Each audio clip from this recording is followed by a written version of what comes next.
Hi, my name is Nathan, and welcome to Your Come Up, where on Your Come Up, we talk about all topics to help you come up: business, finance, personal, spiritual, and physical. And today, we got entrepreneur and hustler of the year, Ryan Mannion, talking about on his birthday podcast special. So, Ryan, on your birthday, I appreciate you coming in, dropping some knowledge on your birthday today. So, thank you for coming in, buddy. Entrepreneur, friend, and model. Oh, model too? Well, you didn't tell me you were Abercrombie. Was that low-key contract you got without telling your boy about it? Well, last time I was on your podcast, Nate, and thank you for having me on, especially on my birthday. I actually asked you if I could come on to your podcast again because I love you as a host and you're a good friend of mine now. Appreciate it. Thank you. But last time I was on your podcast, I was modeling for the first time in Colombia, and that was a great hit. Hey, dating a model. So how about that? You know what? Two for the price of one. A model for the model and date the model. My man. Thank you, man. Thank you. Happy to be here for the birthday. Want to ask you, you just turned a year older, a year wiser. So as a birthday special, what's the most valuable lesson that you've learned this year for your birthday?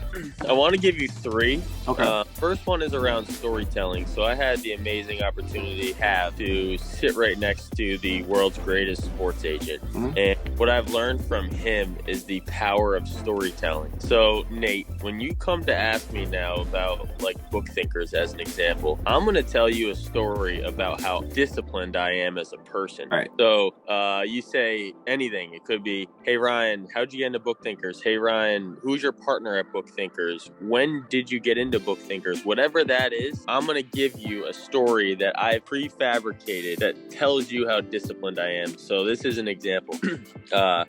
So I'm reverse engineering this. People want to know how disciplined I am. I know that book thinkers is a big question that people are going to ask me in an interview or when you come to meet me or whatever that is. So I've just reverse engineered some of my stories. So, and that's a secret I probably shouldn't share, but you know how I roll. Yeah. And so with you share the secrets. Yeah. Someone asked me about book thinkers. My story is, look, I met this amazing guy and we, for 2 years, we were accountability partners. So this is how I got into book thinkers. So what we did is Monday through Sunday, we would track all of our habits and routines. So we tracked these 15 different activities, and if we completed them each of the day of the week, so that could be drinking a glass of water, it could be reading 10 pages of a book, it could be going and running, getting exercise for 20 minutes. It could be, getting 8 hours of sleep. So Nick and I developed this relationship where I started to consult for his firm, but more so we just became trusted individuals, and we carried these routines with us each and every day for the week for 2 years, and that turned us into I read over 100 books over those 2 years. I ran a half marathon. I introduced gratitude into my life. I introduced meditation in my life. One year I meditated over 185 days, and so wow. I just developed a mutual respect for this human being. I loved what he was doing, so we shook hands, and I entered the book business in the book thinkers. For any younger person who's getting interviewed or telling stories about their life, I am disciplined. Nothing about that was not the truth. But now I have a story where anyone could ask me anything about book thinkers and they're going to learn Ryan Mannion is a disciplined individual, which is what I want the world knowing. So I learned storytelling this year, Nate. Awesome, man. Congratulations. Dude, that's insane. Yeah. So that's lesson one. Lesson two is we're all a product of our environment. Mm-hmm. So I remember when I was young, I made a goal of mine that I wanted to be a millionaire by 30. So many different people had inputs into your goals if you communicate, and whether we like it or not, we are a product of that environment. Those thoughts are seeds that potentially come out as some heightened emotional moment later in our life. Right. So I became an entrepreneur, I believe, because my boss at the time said the earlier you become an entrepreneur, the better, because you can learn and make mistakes without having too much risk on the line. Gotcha. So I just believe we're a product of our environment, and I'm seeing that more and more. And the third thing I want to share, and our environment's a choice, right? The third thing I want to share is the ice cream story, because I love this. Perfect. Who doesn't like ice cream?